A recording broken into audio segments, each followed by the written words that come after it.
Bismillahirrahmanirrahim. Assalamualaikum warahmatullahi wabarakatuh. Alhamdulillah nahmaduhu wa nasta'inuhu wa nastaghfiruh wa na'udzu billahi min syururi anfusina wa min sayyiati a'malina. May yahdihillahu fala mudhillalah wa may yudlil fala hadiyalah. Asyhadu an la ilaha illallah wa asyhadu anna Muhammadan abduhu wa rasuluhu la nabiyya ba'dah. Rabbi shrah li sadri wa yassir li amri wahlul 'uqdatam min lisani yafqahu qawli amma ba'd. Sahabat semua yang dirahmati Allah, akhwat semua, jamaah kajian Karina yang semoga Allah rahmati. Pertama-tama dan yang paling utama, marilah senantiasa kita memanjatkan puji syukur kita kehadirat Allah, karena Allah telah memberikan begitu banyak kenikmatan kepada kita, karena sesungguhnya kita pun akan kembali kepadanya, maka sudah menjadi kewajiban bagi kita untuk terus-menerus bersyukur kepada Allah atas segala yang telah Allah berikan kepada kita. Baik itu kenikmatan kesehatan, kenikmatan kesempatan, kenikmatan anak-anak yang soleh dan solehah, dan juga kenikmatan berkumpul bersama orang-orang yang solehah, orang-orang yang soleh, sehingga kemudian memudahkan langkah kaki kita, lebih mudah bagi kita untuk bisa menghadiri kajian Karina ini dengan tanpa halangan sesuatu apapun. Salawat dan salam semoga tetap tercurah pada junjungan kita, Nabi besar kita, Nabi Agung Muhammad Sallallahu Alaihi Wasallam, beserta dengan keluarganya, sahabatnya, para pengikutnya, dan semoga kita berdoa kepada Allah agar kita diberikan keistiqomahan untuk menghidupkan sunnah-sunnahnya hingga ajal menjemput kita semuanya. Sahabat semua yang dirahmati Allah, ketika kemudian kita membahas masalah nasihat kubur, tentunya yang menjadi referensi bagi saya untuk kemudian menyampaikan sedikit ilmu dari apa yang kami pahami adalah berdasarkan kitab yang ditulis oleh Imam Ibnu Rajab At-Tadhkirah. Dan itu menjadi satu bahasan yang akan coba kita bahas, yang akan coba kita bedah di pagi hari ini. Semoga apa yang kita dapatkan di hari ini betul-betul bisa menjadikan kita manusia yang lebih baik lagi, menjadi orang tua yang lebih baik lagi, menjadi hamba yang lebih baik lagi, sehingga kehidupan dunia kita, kehidupan ibadah kita, menjadi kehidupan yang dicintai oleh Allah dan juga Rasul-Nya. Sahabat semua yang dirahmati Allah, ketika kemudian kita membahas kitab yang dikarang atau yang ditulis oleh Imam Ibnu Rajab, di sana ada satu bab yang membahas cukup detail, tetapi dengan menggunakan bahasa-bahasa yang mudah kita pahami. Ketika kemudian Imam Ibnu Rajab kemudian membahas masalah perihal tentang berdoa untuk mayit dan juga hukum menangisi jenazah. Dan itu akan menjadi pembahasan kita hari ini. Karena sesungguhnya kalau kemudian kita membuka kitab itu, maka pembahasan yang pertama itu akan coba kita bagi menjadi dua. Yang pertama adalah tentang mengunjungi kuburan dan juga berdoa. Karena sesungguhnya mengunjungi kubur atau kemudian menemani seorang jenazah atau mayit ketika kemudian dia baru meninggal dunia, atau kita menerima kabar meninggalnya dunia seseorang, entah itu sahabat kita, entah itu saudara kita, atau bahkan keluarga kita, maka menjadi sunnah bagi kita untuk datang mengunjunginya. Baik itu kemudian ketika kita melaksanakan sholat jenazah, ataupun kita mengikutinya sampai dengan terkuburnya si mayit. Makanya kemudian Rasulullah Shallallahu Alaihi Wasallam bersabda, "Man sholla ma'al jamaah falahu qirat, wa man ittaba'a falahu qiratan." Lalu kemudian para sahabat bertanya, "Ma qirat ya Rasulullah?" Yang dimaksud qirat itu apa wahai Rasulullah? Lalu kemudian Rasulullah menjawab, "Mithlu jabalin Uhud." Qirat itu sebuah pahala yang besarnya seperti besarnya gunung Uhud. Maka dikatakan oleh Rasulullah, barang siapa yang kemudian dia melakukan sholat jenazah atas saudaranya yang dia beriman kepada Allah dan juga Rasulnya, maka dia mendapatkan pahala 1 kirot. Mendapatkan pahala yang besarnya seperti Gunung Uhud. Kalau kemudian dia selepas sholat, kemudian dia mengikuti jenazah sampai kemudian dikuburkan dengan sempurna, kirotan. Maka akan mendapatkan dua kirot. Mendapatkan pahala yang 2 kali besarnya sebagaimana besarnya gunung Uhud. Dan itulah sebuah amalan yang kemudian kita bisa mendapati sebuah kaidah. Ternyata kalau Allah menetapkan suatu pahala, ketika ibadah itu bermanfaat untuk orang lain, maka nilai pahalanya itu besar. Tetapi kalau Allah itu menetapkan suatu ibadah yang berpahala, tetapi ibadah itu hanya untuk bermanfaat untuk kita sendiri, maka tidak sebesar sebagaimana ketika ibadah itu bermanfaat untuk orang lain. Sebagaimana kita dapat di dalam hadis tadi. Sholat jenazah, itu bermanfaat untuk si mayit. Karena memiliki manfaat untuk orang lain, maka ditawarkan oleh Allah pahala yang begitu besar. Diiming-imingi oleh Allah pahala yang besar, yang gede. Mengikuti jenazah sampai dengan selesai dikuburkan, pahalanya 2 kali lipat. Dan begitu besar pahalanya. Dan kita tidak kebayang sebuah pahala yang kadangkala kita lakukan dan itu merupakan ibadah yang ringan. Sholat jenazah itu kan ibadah yang ringan. Kita mendapati ada saudara kita, ada keluarga kita, atau ada teman kita yang meninggal dunia, lalu kemudian kita datang, kita melaksanakan sholat jenazah. Itu ringan. Akan mendapatkan pahala besarnya itu seperti 1 gunung Uhud. Kalau laki-lakinya kemudian selepas sholat kemudian mengikuti jenazah, maka akan mendapatkan 2 kali gunung Uhud. Itu sebuah kaidah ternyata yang hari ini bisa kita dapati. Oh ternyata kalau kita melaksanakan ibadah, yang ibadah itu bermanfaat tidak hanya untuk kita, tapi tertuju kepada orang lain, tawaran pahalanya gede. Tawaran pahalanya besar. Diiming-imingi oleh Allah pahala yang begitu besar. Makanya kemudian di dalam hadis itu berbunyi seperti itu. Lalu bagaimana kemudian ketika wanita selepas melaksanakan sholat jenazah, apakah harus mengikuti jenazah sampai kemudian masuk ke kuburan, bercampur atau berbaur dengan orang-orang yang lainnya?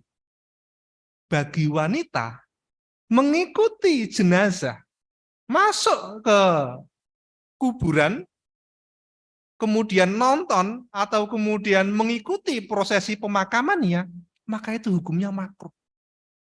Dan semua ulama, jumhur ulama bersepakat kemakruhan seorang wanita untuk mengikuti jenazah sampai dengan kuburnya.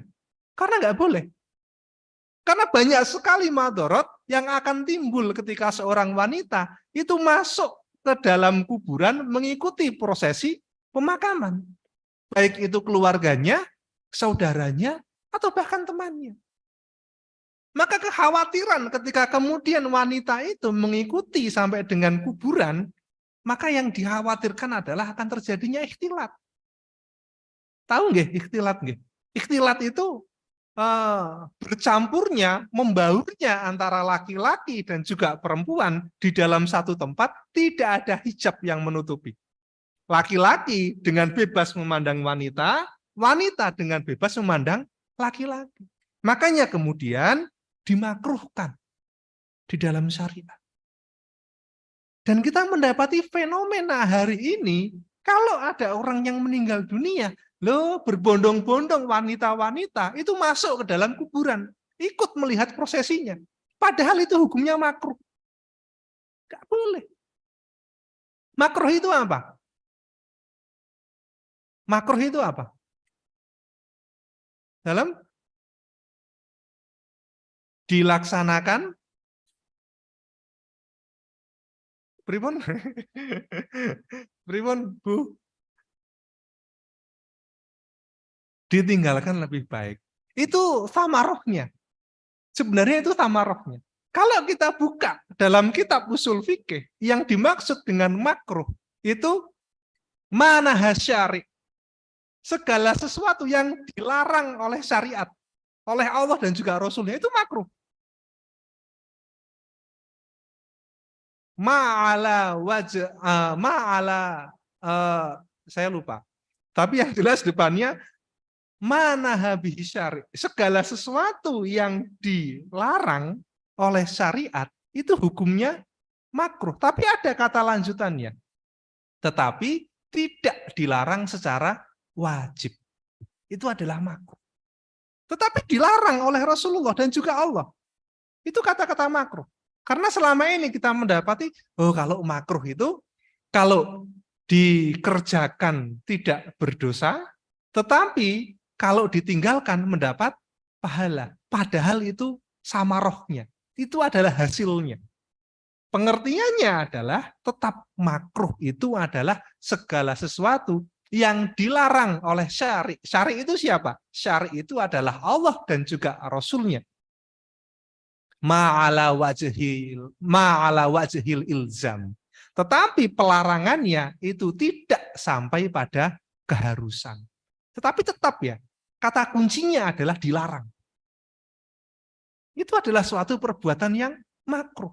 Ketika kita kemudian melihat hari ini, fenomena yang terjadi hari ini, ada yang meninggal dunia, loh berbondong-bondong wanitanya juga ikut masuk ke dalam kuburan, menyaksikan prosesi pemakamannya.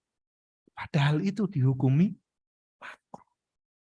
Kenapa? Rasulullah Shallallahu Alaihi Wasallam menghukumi bagi wanita-wanita untuk masuk ke dalam kuburan, melihat prosesi pemakaman, itu makruh. Karena yang pertama tadi. Karena yang pertama adalah agar tidak terjadi niyahah. Paham nggih niyahah? Niyahah itu adalah meratapi. Karena kita memahami seorang wanita itu didominasi oleh perasaannya. Bisa jadi di dalam rumah ketika kemudian belum masuk ke pemakaman, itu wanita mudah menata hati. Sudah ridho, sudah menata hati dengan ikhlas ketika ditinggalkan seseorang yang dia cintai. Tetapi ketika kemudian mengikuti jenazah, sampai kemudian jenazah dikuburkan, loh, akan lebih susah menata hati. Maka timbullah niyahah. Timbullah nangis yang kemudian nangisnya itu jenger-jenger, kadangkala kemudian sampai susah menata hatinya, menepuk-nepuk pipinya, saking merasa sedihnya. Dan itu adalah niyahah. Itu adalah kekhawatiran yang menyebabkan hukum seorang wanita yang mengikuti prosesi pemakaman itu makruh. Agar lebih mudah menata hati, makanya jangan sampai masuk ke mengikuti prosesi pemakaman. Kalau sudah steril dari laki-laki, kalau sudah selesai pemakamannya dan sudah steril dari laki-laki, maka kemudian diperbolehkan seorang wanita itu masuk ke kuburan untuk berdoa. Dan etikanya gimana ketika seorang wanita masuk setelah kemudian steril dari laki-laki? Dia duduk di samping gundukan tanahnya itu, kemudian mengepal-ngepalkan tanah. Tanahnya dikepal-kepal, kemudian diletakkan di gundukan tanahnya itu sambil berdoa. Allahumma firlaha. Kalau misalkan yang meninggal dunia itu perempuan. Kalau yang meninggal dunia laki-laki, Allahumma firlahu. Dikepal-kepal lagi, Allahumma firlahu. Dikepal-kepal lagi, Allahumma firlahu. Tetapi syaratnya steril ya. Steril dari laki-laki, kecuali keluarganya. Gitu. Itulah yang diperbolehkan bagi seorang wanita. Yang pertama. Yang kedua, kenapa kemudian dimakruhkan oleh Rasulullah, dihukumi makruh? Karena yang kedua, dikhawatirkan tadi akan terjadinya ikhtilat. Bercampurnya, membaurnya antara laki-laki dan juga perempuan dalam satu area. Yang pada akhirnya fungsi untuk mengikuti jenazah itu menjadi hilang. Faedah untuk mengikuti jenazah itu menjadi hilang. Karena sesungguhnya, kenapa kemudian kita diperintahkan, disunahkan bagi kita dengan iming-iming pahala yang begitu besar untuk mensolati dan juga mengikuti jenazah? Karena sebagai tadkiroh bagi orang yang mengantarkan jenazah. Bahwa suatu saat nanti, ana, antum, antuna, kita pun akan seperti itu. Kalau kemudian sudah ikhtilat, sudah bercampur antara laki-laki dan juga perempuan, fungsi itu menjadi hilang. Kenapa? Karena bagi laki-laki yang tidak bersih hatinya, maka dia akan mudah memandang wanita-wanita yang datang ke kuburan itu. Dan fungsi tadkirohnya menjadi hilang. Yang dilihat kemudian, oh jebul kalau nangis seperti itu ya. Lucu juga ya kalau nangis ya. Oh ternyata kalau lagi nangis tambah cantik ya loh. Kata-kata itulah yang mungkin akan timbul dari seorang laki-laki yang dia tidak bisa menjaga matanya steril dari pandangan seorang laki-laki kepada wanita. Ketika sudah bercampur dalam satu area. Padahal tujuannya adalah sebagai tadkirah.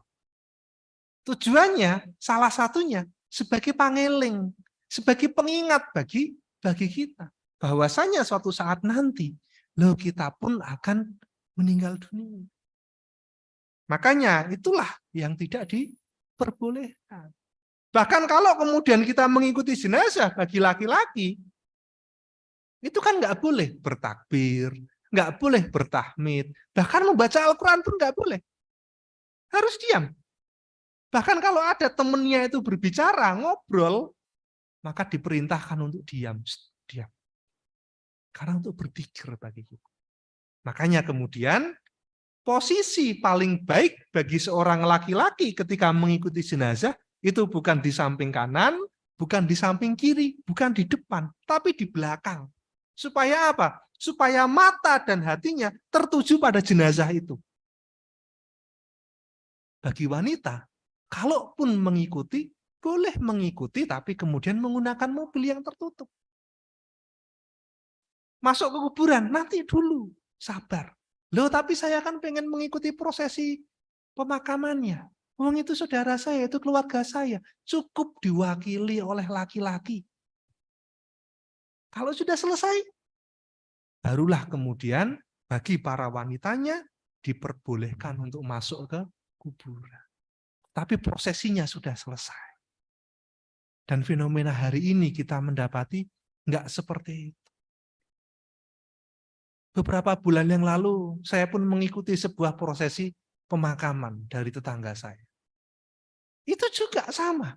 Para wanitanya itu membaur jadi satu, masuk mengikuti prosesi pemakaman. Yang terjadi apa? Yang terjadi malah nangis jenger-jenger. Yang terjadi adalah niyaha. Begitu meratapinya. Padahal ketika kemudian di rumah, nangisnya tidak sekeras itu. Tapi kalau sudah mendapati jenazah itu masuk ke liang lahat, dan juga kemudian ditutupi oleh tanah, nangisnya itu menjadi keras. Dan itu yang tidak diperbolehkan. Yang menjadikan hukum bagi seorang wanita, itu menjadi makruh. Bapak, Ibu yang dirahmati Allah, ibu-ibu yang dirahmati Allah, apa kemudian istifadah kita, faedah bagi kita, untuk membicarakan doa ketika masuk di pemakaman. Karena disunahkan ya, ketika kemudian kita masuk ke dalam area kuburan, kita mengucapkan doa. Kita mengucapkan salam. Assalamualaikum ya ahla diyar minal mu'minin wal mu'minat. Ada juga redaksi yang lain, Assalamualaikum ya ahla diyar insyaallah ana bikum laihun. Ada banyak versi. Paling tidak ada tiga. Ada tiga bentuk salam yang ada di dalam hadis ketika kemudian seseorang itu masuk ke dalam area perkuburan. Istifadahnya bagi kita apa? Faedahnya untuk kita apa? Yang pertama, kenapa kita disunahkan? Ketika kita hendak masuk ke dalam area kuburan, itu kita mengucapkan salam dan juga doa itu. Assalamualaikum kan sebuah doa. Semoga keselamatan itu tercurah kepada kalian semua. Itu doa. Dan juga sekaligus salam. Yang pertama, Di dalam kitab yang disusun oleh Imam Ibnu Rajab ini, yang pertama adalah tidak ada yang dibutuhkan mayit kecuali adalah doa. Mayit itu, jenazah itu, loh nggak butuh tangisan kita. Karena tangisan kita itu tidak akan menyelamatkan sang mayit dari siksa kubur. Teriakan-teriakan histeris kita itu tidak akan bisa menyelamatkan mayit. Karena yang dibutuhkan mayit adalah doa. Doa yang diucapkan dengan lisan yang tulus dan juga hati yang murni. Assalamualaikum. Allahumma gfirlah. Allahumma gfirlah. Itu yang dibutuhkan mayit. Dan itu terdengar. Dan itu sampai ke mayit. Lo nangisnya kita, lo itu nggak ada faedahnya. Nangisnya anak, antuna, nggak bermanfaat untuk mayit. Yang bermanfaat adalah doa kita ketika kemudian kita mengucapkan salam atau kita memohon ampunan bagi sang mayit. Makanya disunahkan kemudian membaca salam ketika masuk ke dalam kuburan. Karena kalaulah kemudian kita mengucapkan salam ketika kita masuk ke area kuburan, yang mendapatkan doa dari salam kita itu bukan hanya si mayit, tetapi semua penghuni di area kuburan itu juga mendapatkan doa dari kita. Ketika kemudian kita memahami sunnah dan tahu syariatnya ketika masuk ke kuburan. Assalamualaikum ya ahla diyar. Minal mu'minin wal mu'minat. Didoakan. Akhirnya semuanya merasakan doa. Dan itulah yang menjadikan sunnah berikutnya. Kalaulah kemudian kita atau keluarga kita meninggal dunia, maka sebaiknya dan disunahkan itu untuk dimakamkan di area perkuburan orang-orang muslim. Karena apa? Karena kalau orang yang meninggal itu adalah orang soleh, maka dia akan meninggalkan keluarga yang soleh, yang paham sunnah dan juga syariat. Ngerti kalau masuk ke kuburan itu berdoa. Bukan untuk si mayit saja, tapi untuk semuanya. Karena akan sampai ke diri kita kalau kemudian kita meninggal dunia. Meskipun yang datang itu adalah keluarga dari mayit yang lain, kalau kita dikuburkan di area-area muslim, orang-orangnya, keluarganya itu adalah paham sunnah dan juga syariat, loh, akan sampai ke diri kita juga. Sebagaimana kita senang bertetangga dengan orang-orang yang soleh, seperti itulah dalam keadaan kubur, kita pun juga senang bertetangga dalam kubur dengan orang-orang yang soleh. Coba, kalau kemudian kita meninggal dunia, kita dikuburkan di tempat-tempat yang kita tidak mengetahui apakah itu isinya orang-orang soleh atau bukan. Yang kemudian mereka lalu lalang masuk keluar kuburan, tidak mengucapkan salam, tidak berdoa untuk penghuni kubur. Loh, nggak dapat apa-apa kita sebagai mayit. Sebagai orang yang sudah meninggal dunia di alam kubur, loh nggak dapat apa-apa kita. Tapi kalau kemudian kita dikuburkan pada area orang-orang yang soleh, dan keluarganya paham sunnah, paham tata caranya dalam berdoa dan juga mengucapkan salam, itulah yang kemudian menjadikan kita selamat, bisa jadi dalam kehidupan kubur. Karena bisa jadi ada orang-orang yang dilapangkan kuburnya bukan karena amal solehnya. Tapi bisa jadi ada orang-orang yang dilapangkan kuburnya karena doa-doa orang soleh yang kemudian terlantun untuk diri. Dan itu menjadi gambaran bagi kita. Kalau kemudian ada pemakaman muslim, khusus muslim, dan itu tertata dengan baik, kemudian keluarganya dinasihati orang-orang yang hendak berziarah, dikasih tahu tata caranya, itu akan lebih indah bagi kita dalam kehidupan kubur kita. Makanya itu adalah salah satu semangat kemudian dimunculkannya, kan ada ya di Wonosobo itu, kuburan apa, Mbak? Kuburan muslim. husnul khotimah ya, tempatnya ada di kesayangan. Itu untuk apa? Itu supaya kita itu bisa bertetangga dalam kehidupan kubur dengan orang-orang soleh.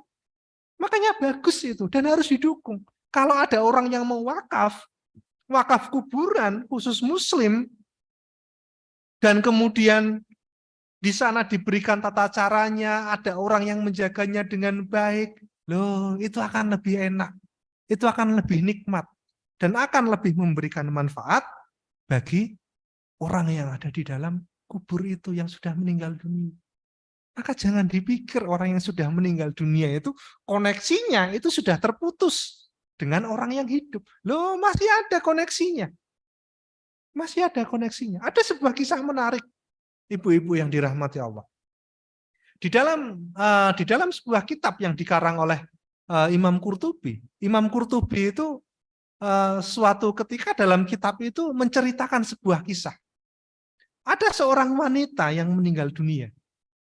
Kemudian setelah dimakamkan, lalu jarak beberapa hari, orang tua dari wanita itu, orang tua dari jenazah wanita itu bermimpi didatangi oleh wanita itu tadi, didatangi oleh anaknya. Kemudian anaknya berkata dalam mimpi bapaknya, rasanya gerah Pak, panas rasanya gerah, rasanya panas. Mimpi yang pertama. Kemudian besoknya lagi dianggap, oh ini cuma sekedar mimpi. Hari-hari berikutnya datang lagi mimpi itu, bukan datang ya. Orang tua itu bermimpi lagi bahwasanya anak wanitanya itu merasakan gerah di alam kuburnya. Lalu karena sudah didapati mimpi berkali-kali oleh orang tua tadi, orang tuanya, lalu kemudian orang tuanya tadi karena rasa penasaran, ini tercatat dalam kitab Imam Qurtubi ya. Lalu kemudian bapak itu datang ke pemakamannya.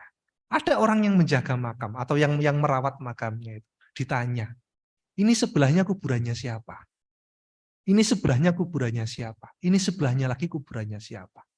Lalu kemudian si ahli makam itu, orang yang menjaga makam itu menjawab, oh ini adalah pelaku dosa ini. Kemudian kuburan yang ini adalah pelaku dosa ini. Kuburan yang ini adalah pelaku dosa ini. Kuburan anaknya itu ternyata dikelilingi oleh kuburan orang-orang pelaku maksiat dosa-dosa besar. Yang kemudian menyebabkan si bapak tadi itu bermimpi anaknya itu nggak betah di kuburan itu. Lalu qadarullah dengan izin Allah, akhirnya makam si anak tadi digali, dipindahkan ke tempat lain yang isinya adalah orang-orang soleh. Setelah dipindahkan, si bapak tadi, orang tuanya, sudah tidak pernah lagi bermimpi anaknya merasa kegerahan lagi.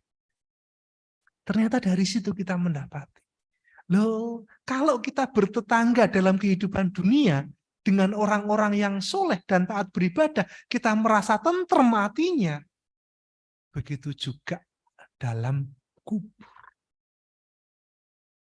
Makanya sebaiknya kalau kemudian kita mendapati saudara kita, keluarga kita, atau bahkan diri kita, ayo kita berwasiat pada keluarga kita. Kalau aku meninggal dunia, tolong dikuburkan di sana.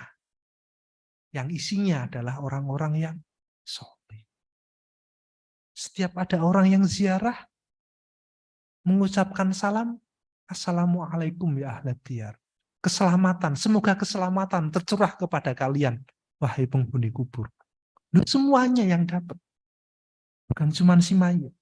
Makanya, salah satu kuburan yang paling luas dan juga paling favorit di muka bumi ini adalah Baqi. Kuburan Baqi. Karena apa? Karena mu'dhamus sahabah, sebagian besar sahabat itu dikuburkan di Baqi.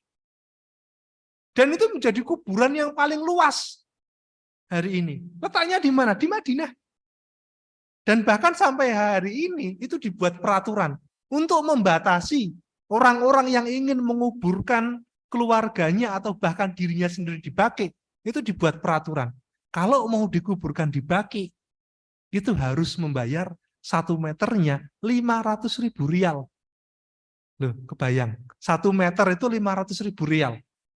Itu kalau kita hitung pakai kalkulator, 1 meter itu 2 M, Mbak. 2 miliar. Karena apa? Karena semua orang Muslim yang ada di sekitar Jazirah Arab itu pengen dikuburkan di Baqi. Bersama dengan para sahabat-sahabat dan juga syuhada-syuhada yang telah memperjuangkan kalimat Allah. Itu menjadi kuburan paling favorit di muka bumi ini bagi orang Islam. Bahkan kita mendapati sahabat Sa'ad bin Abi Waqqas sebelum meninggal dunia, ketika dalam keadaan sakit parah, Sa'ad bin Abi Waqqas itu berkata kepada keluarganya, tolong antarkan aku sampai dekat Madinah. Antarkan aku sampai aku dekat Madinah. Padahal tempatnya jauh. Supaya apa? Supaya bisa dikuburkan di Baqi. Karena orang kalau sudah masuk ke Baqi, dia akan mengucapkan salam, dia akan mendoakan para sahabat, dia akan mendoakan orang-orang yang ada dalam kuburan itu. Dan itulah yang menjadi koneksi antara orang yang hidup dan juga orang yang sudah meninggal dunia. Dan kita juga mendapat, selain sahabat Sa'ad bin Abi Waqqas, ada juga sahabat Abu Bakar dan juga Umar yang memohon dengan sangat ketika meninggal dunia untuk dikuburkan di samping makam Rasulullah. Loh. Sahabat Abu Bakar dan juga Umar karena tahu faedahnya, karena bisa mengambil hikmahnya, mengambil hubungan koneksi antara orang yang hidup dan juga meninggal dunia, sampai memohon dengan sangat agar dimakamkan di samping Rasulullah. Dan itu menunjukkan betapa sahabat Abu Bakar dan juga Umar ketika memilih sesuatu itu berdasarkan logika, berdasarkan iman yang kuat. Ikhtiyarur rajulu dalilu unwanu aklih. Pilihan seseorang itu menunjukkan seberapa dalam akalnya. Dan Abu Bakar dan juga Umar memilih untuk dimakamkan di sebelah Rasulullah. Itu bukan tanpa sebab. Dan kita mendapati hari ini, kalau ada orang berziarah ke makamnya Rasulullah, berdoa untuk Rasulullah, maka dia pun akan berdoa untuk Abu Bakar dan juga Umar. Ziarah ke Rasulullah sekaligus ziarah ke Abu Bakar dan juga Umar. Itu adalah pilihan dari seseorang yang paham dalamnya akalnya, dalamnya imannya. Sahabat semua yang dirahmati Allah. Yang kedua, ketika kemudian kita tadi membahas yang pertama adalah tidak ada yang dibutuhkan mayit kecuali adalah doa. Maka yang kedua adalah istifadahnya, faedahnya adalah ternyata didoakan kaum muslimin itu merupakan keberuntungan yang begitu besar. Didoakan, disolatkan oleh orang-orang yang beriman, itu merupakan keberuntungan yang besar. Makanya kita mendapati sebuah hadis. Ma min mayyitin yusolli alaihi arba'una rojulan la yusyrikuna billah. Kalau ada mayit atau jenazah yang disolati oleh 40 orang yang tidak pernah berbuat syirik kepada Allah, maka dia akan mendapatkan pertolongan dalam kehidupan akhiratnya. Dan itu menjadi gambaran bagi kita hari ini. Coba kita pikirkan kita hari ini. Kalau kita meninggal dunia, ada enggak 40 orang yang tidak pernah berbuat syirik kepada Allah mensolati kita? Dan itu menjadi pertolongan bagi kita dalam kehidupan akhirat, dalam kehidupan kubur. Coba kita list satu-satu. Si A, si B, si C. Ada enggak 40 orang itu?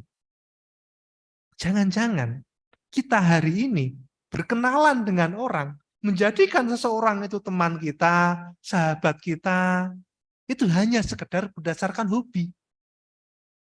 Oh, sing hobine goes, ya dolane sama orang-orang goes. Tapi pernah nggak kita berpikir, komunitas goes kita itu, ini bukan berarti goes itu dilarang, enggak. Tapi gambaran bagi kita. Ada nggak dalam komunitas kita itu, komunitas olahraga, komunitas goes, komunitas apapun, yang kita kenal dengan orang-orang itu, ada nggak jaminan, kemungkinan besar bagi kita, kalau kita meninggal dunia, dia akan mensolati kita. Merasa kehilangan, kemudian menangis, meneteskan air mata, berdoa untuk kita, mensolati kita. Dan jumlahnya nggak banyak, 40. Ada nggak? Coba kita list hari ini. Oh, Mbak Agustin, soalnya aku meninggal dunia, Mbak Agustin kudu nyolati aku. Atau Mbak siapa, Mbak siapa, Mbak siapa, Bapak siapa, Bapak siapa, Bapak siapa. 40 orang, Bu. Nggak banyak, Bu. Dan itu menunjukkan hukum asal kita berteman dengan seseorang itu tidak mencari kuantitas, tapi kualitas. Karena kalau kita sudah disolati dengan 40 orang yang tidak pernah berbuat syirik, loh, lapang kubur kita. Bahkan dikatakan oleh sebagian ulama, 40 orang itu akan memberikan syafaat kepada si mayit.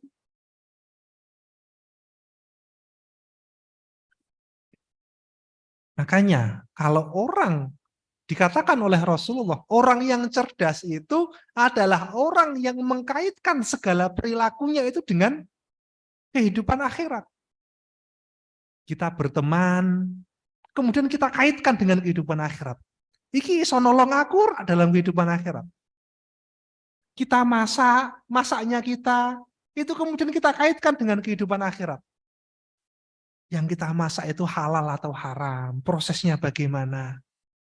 Kita datang ke kajian ini, itu kan dikaitkan dengan akhirat. Itu adalah orang yang cerdas, kata Rasulullah. Ketika mengaitkan segala sesuatunya, itu dengan kehidupan akhirat. Termasuk ketika kita berteman, maka kaitkanlah pertemanan itu dengan kehidupan akhirat. Dan kalau kita berteman dengan orang-orang yang soleh, berteman dengan orang-orang yang tidak berbuat syirik kepada Allah, mereka berdoa kepada Allah untuk diri kita, memohon ampunkan kepada diri kita, dan itu sampai ke kita. Jadi doa, keluar doa, orang yang hidup kepada mayit, yang sampai kepada si mayit, itu bukan cuma doa keluarga satu nasab. Enggak. Tapi juga doa teman-temannya yang tidak ada hubungan nasab. Ketika kadangkala kita ingat, kita punya teman, temannya itu baik banget dengan diri kita, maka kita akan berucap dalam lisan kita atau hati kita, Allahumma gfirlah. Ya Allah, ampuni dosa beliau, ya Allah. Dia begitu baik dengan saya. Kan itu yang kita ucapkan dalam hati. Beda kalau kemudian kita berteman hanya sebatas teman-teman berdasarkan hobi. Yang tidak kita kaitkan dengan kehidupan akhirat. Loh, boro-boro mendoakan kita dalam lisan, dalam hatinya aja enggak. Kita ingat Allah wis sedo, serampung urusannya. Tapi kalau orang yang paham agama kan enggak. Kita buka HP lagi, ada foto-foto dengan saudara kita, dengan teman kita yang sudah meninggal dunia. Maka hati kita akan secara otomatis mendoakan. Lisan kita akan secara otomatis mendoakan meskipun itu lirih. Tapi sampai kepada si mayit, meskipun si mayit sudah meninggal dunia lama. Allahumma gfirlah, ya Allah ampunilah dosanya. Lapangkan kuburnya ya Allah. Dan itulah koneksi antara orang yang hidup dan juga orang yang mati. Makanya dalam Islam, sebagian besar sunnah itu adalah mengatur bagaimana kita itu berakhlak yang baik. Kan kita mendapati banyak sekali hadis-hadis, banyak sekali sunnah, itu bicaranya tentang akhlak, akhlak, akhlak. Kenapa? Supaya ketika kemudian kita berakhlak yang baik kepada saudara-saudara kita, kepada teman-teman kita, itu membekas. Kalaulah kemudian kita meninggal dunia, masih terlantun doa-doa itu. Makanya orang yang soleh itu tidak dinilai soleh dari kejauhan, tetapi juga soleh dari kedekatan. Berapa banyak orang yang soleh dianggap soleh oleh orang-orang yang jauh dari rumahnya, tetapi tidak dianggap soleh oleh orang-orang yang dekat di rumahnya. Kalau kita ingin dianggap soleh dengan orang-orang yang jauh, lo gampang. Tinggal kemudian kita ngirim parcel, kemudian kita ngirim jajanan lewat Grab atau lewat apalah. Dikirim ke teman-teman kita yang jauh, ngirim jilbab ke sana, ngirim gamis. Loh, kita ngirim sudah dianggap sebagai orang yang baik dan juga solehah. Tapi belum tentu. Tonggo teparune kulo kalian panjenengan itu menganggap kita orang yang soleh dan juga baik. Karena apa? Karena kita berinteraksi setiap hari dengan orang-orang di sekitar kita. Maka predikat orang soleh itu didasarkan, salah satunya didasarkan sebagaimana predikat yang disematkan oleh orang-orang terdekatnya dan juga orang-orang yang jauh. Itulah orang-orang yang soleh. Ada sebuah kisah menarik. Ini kisah-kisah zaman hari ini ya. Saya diceritani oleh sahabat saya. Suatu ketika dia mendapati kakeknya itu meninggal dunia. Dan saya berhusnudon terhadap kisah ini. Kakeknya meninggal dunia. Setelah kakeknya meninggal dunia, kemudian dimakamkan dengan prosesi-prosesi yang baik, jarak beberapa minggu. Kemudian ada saudaranya yang kemudian datang berziarah. Karena belum sempat, ketika meninggal dunia, belum sempat ikut berziarah atau mengantarkan ke kuburnya. Jarak beberapa minggu, datang saudaranya yang jauh. Ditemani oleh teman saya itu. Ditemani oleh beliau, masuk ke dalam area perkuburan. Kemudian duduk, mengucapkan doa kepada kakeknya yang sudah meninggal dunia. Setelah itu, setelah selesai berdoa, tiba-tiba didatangi oleh orang yang merawat makam itu, orang yang merawat perkuburan itu. Didatangi, ditanya, "Mas, Pak, ini kuburannya siapa?" "Oh, ini kuburan kakek saya." "Lah emang kenapa?" "Saya itu takjub dengan kuburan ini." "Lah emang kenapa toh, Mas?" Setiap hari ada aja orang yang datang untuk berziarah dan juga untuk mendoakan makam ini. Dan itu setiap hari. Dan orangnya itu orang-orang yang berbeda-beda. Loh, dari sini kita mendapati. Kalau kemudian kita diperintahkan untuk berbuat baik kepada orang lain, salah satu faedahnya, salah satu hikmahnya, itu. Ada orang-orang yang berziarah, ada orang-orang yang mendoakan kita. Tidak kenal waktu ketika kemudian mendoakan. Dan luar biasanya kadangkala kebaikan seseorang itu muncul, kebaikan seseorang itu nampak ketika sudah meninggal dunia. Sebelum meninggal dunia kadangkala, loh, nggak nampak. Makanya orang yang menjaga kuburan tadi itu selalu tanya, "Iki kok rame, jenengan itu siapa?" Ketika ditanya ada yang menjawab, "Loh, saya itu keluarganya, tapi bukan keluarga satu nasab. Saya itu keluarganya karena dulu saya pernah ditolong oleh bapak ini." Besoknya lagi ditanya lagi, "Loh, saya itu pernah dikasih uang oleh bapak ini. Saya pernah dibantu oleh bapak ini." Terus menerus seperti itu. Dan itu menjadikan hikmah nasihat bagi kita untuk terus-menerus berbuat baik, berakhlak yang baik, tidak hanya kepada mereka yang jauh, tetapi juga kepada mereka yang dekat. Dan itu menjadi saksi bagi Allah. Makanya Rasulullah bersabda, "Antum syuhada Allah fil ard." Kamu itu, kalian itu menjadi saksi bagi Allah atas si mayit itu dalam kehidupan dunia.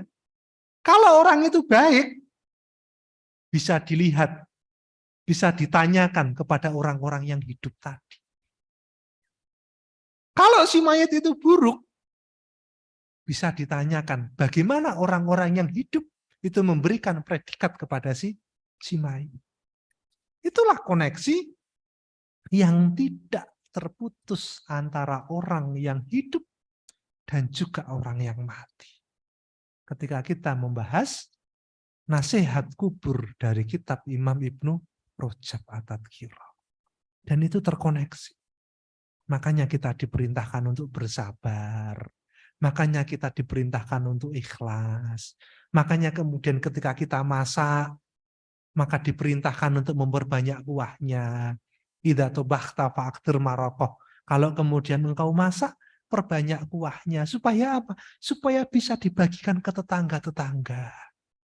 Supaya bisa dibagikan kepada mereka-mereka yang membutuhkan. Supaya apa? Supaya kalau kita meninggal dunia, itu juga kita mendapatkan lantunan doa dari orang-orang yang pernah kita berbuat baik kepada orang itu. Sahabat semua yang dirahmati Allah. Makanya kemudian Imam Ibnu Qayyim dalam kitabnya Tazkiyatun Nufus itu membagi pertemanan itu menjadi 3. Jadi pertemanan kita dengan seseorang, dengan orang-orang itu dibagi menjadi 3. Circle yang pertama, kata Imam Ibnu Qayyim, teman yang pertama, orang-orang yang pada circle yang pertama, itu diibaratkan seperti gizi. Tahu gizi ya? Gizi, vitamin.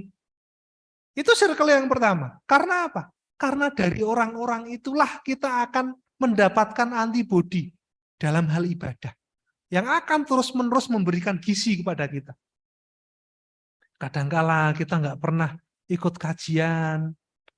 Orang-orang yang mengingatkan kepada kita untuk mengikuti kajian, itulah circle yang disebut sebagaimana gizi. Kata Imam Ibnu Qayyim. Yang akan memberikan kita kekuatan terus-menerus dalam kehidupan ibadah kita. Dan itu harus dijaga betul-betul orang-orang yang seperti itu. Dan bisa jadi, circle pertama itulah yang akan mensolatkan kita kalau kemudian kita meninggal dunia. Dengar kabar kita meninggal dunia, langsung HP diletakkan, pakai jilbab, kemudian menggunakan baju, pergi untuk kemudian ikut mensolati kita. Itulah circle pertama dalam kehidupan pertemanan kita. Dan harus dijaga betul-betul orang-orang yang seperti itu. Kemudian yang kedua, kata Imam Ibnu Qayyim adalah sahabat-sahabat atau teman-teman sebagaimana obat. Obat itu kan nggak harus didatangi setiap hari. Tapi kalau kadang kita merasakan sakit yang begitu luar biasa, kita merasakan futur yang begitu luar biasa, kita datangi orang-orang seperti itu.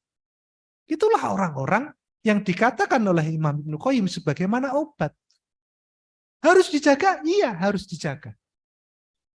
Seperti Ustadzah Eva misalnya. Loh, itu sebagaimana obat.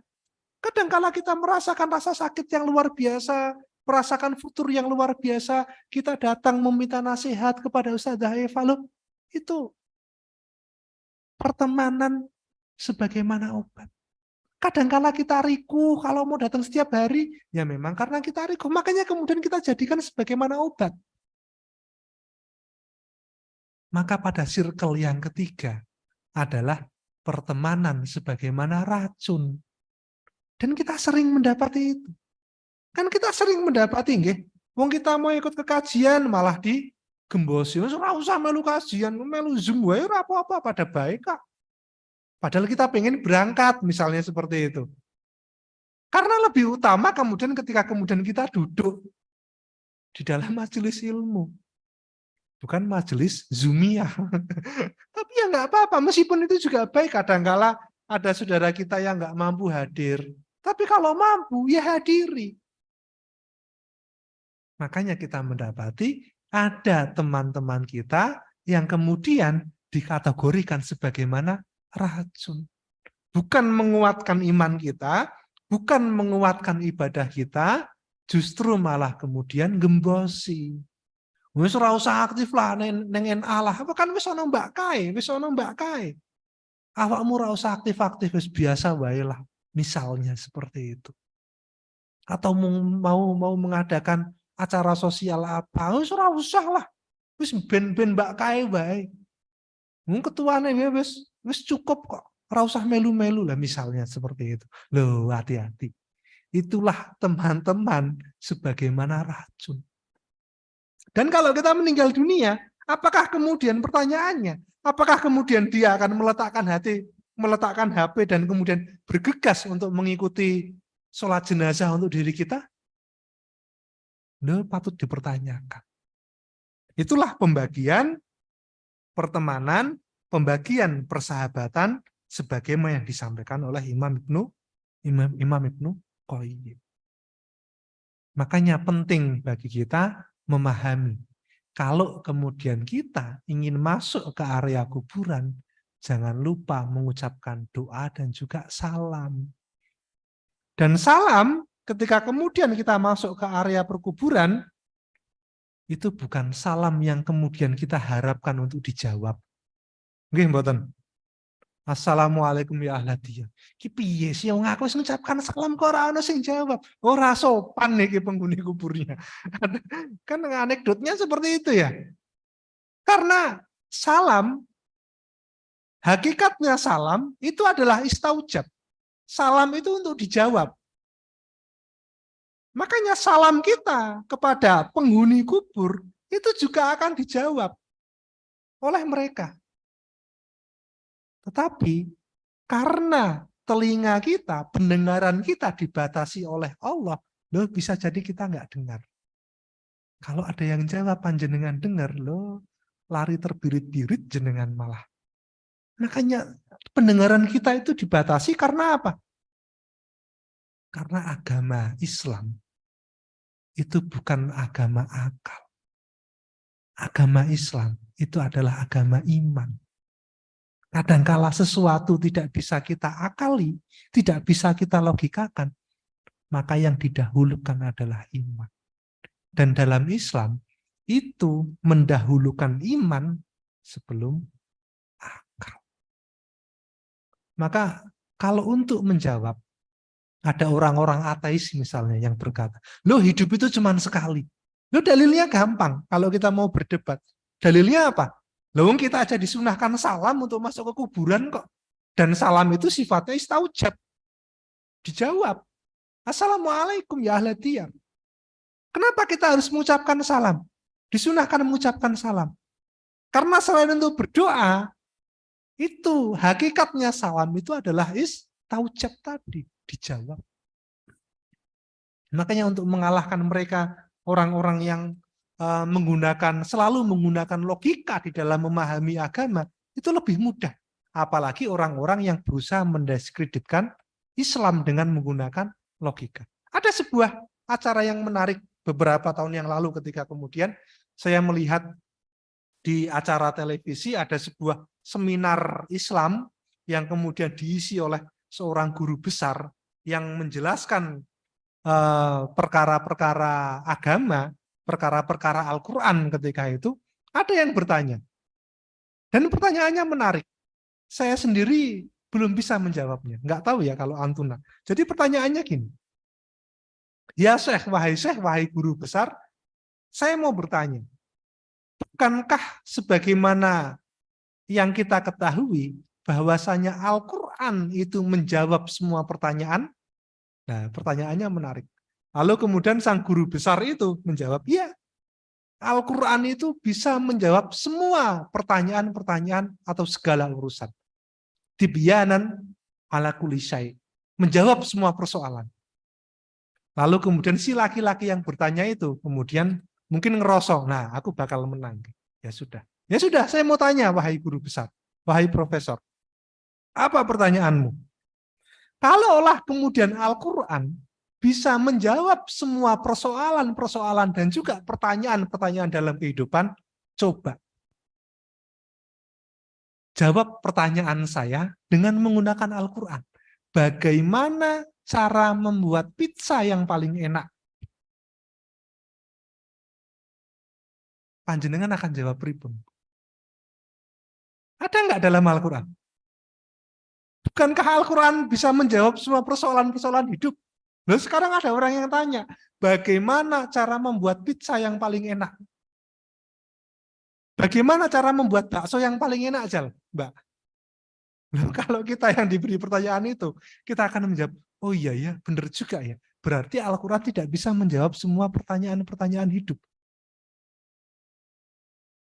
Yang dijawab oleh Syekh tadi adalah menarik. Jawabannya ada di dalam surat Al-Quran. Ketika kemudian Allah berfirman. Allah berfirman, sebentar, saya agak lupa ini. Jadi di dalam Al-Quran itu ada sebuah ayat yang kurang lebih artinya yang kurang lebih bahasa Arabnya wallahu alam. Semoga saya nggak salah. Fas'alu ahlad dzikri. Bertanyalah kepada mereka yang faham dan juga ahli. Itu yang dijawab Syekh tadi. Ada di dalam Al-Quran. Dalilnya apa? Dalilnya adalah fas'alu ahlad dzikr. Bertanyalah kepada mereka-mereka yang ahli. Loh itu jawabannya ternyata. Kalau kita nggak paham syariat, susah kita jawabnya. Tapi karena yang ditanya itu adalah paham Al-Quran, maka dijawab dengan fas'alu ahlad dzikri in kuntum la ta'lamun. Tanyalah kepada mereka yang ahli kalau kamu tidak tahu. Ya berarti suruh bertanya kepada pembuat pizza yang enak itu kalau kemudian kita ingin tahu resepnya. Wallahu a'lam bishawab. Allah yang Maha Tahu, Allah yang menggenggam setiap kehidupan kita. Kita berdoa kepada Allah, semoga dalam kehidupan kubur kita dilapangkan kubur kita, dan juga kita diberikan keistiqomahan dalam kehidupan dunia, sehingga kuburan kita menjadi kuburan yang lapang, indah, dan dipermudah untuk menjawab pertanyaan-pertanyaan dari para malaikat. Wallahu a'lam bishawab. Karena sudah 10:30, saya cukupkan. Astagfirullahaladzim. Billahi fisabilil haq, fastabiqul khairat. Wassalamualaikum warahmatullahi wabarakatuh.